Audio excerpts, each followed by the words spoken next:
to operate and use the 1-inch Freedom Band, and so I wanted to take a moment and walk you through it.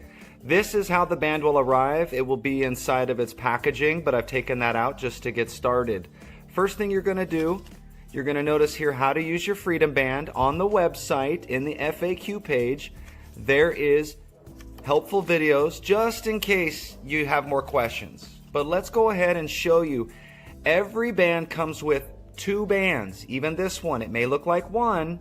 I'm going to show you the magic sauce behind how this is 2 right now. Okay, first and foremost, remove the Velcro that holds it sealed. And you're going to notice when it opens up that it is set up for the widest feature.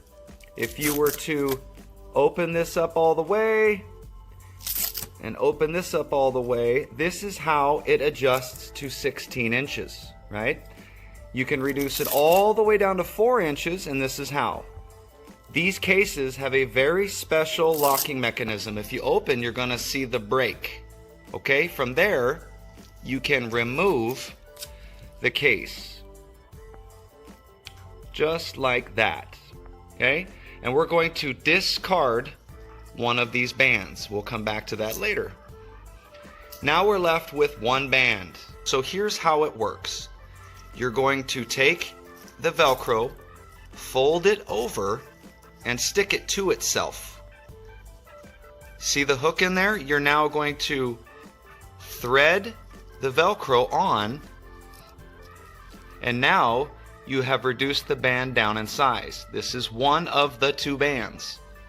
Okay, just in case you feel it's a little too big, you need to adjust it down. The same thing works with this band as well, but this band has the watch-like clip for this band to go through. To bring it back to 2 bands, we're going to remove one side, connect like so, thread it through, and now we are back to a 2-band working together as a single band system.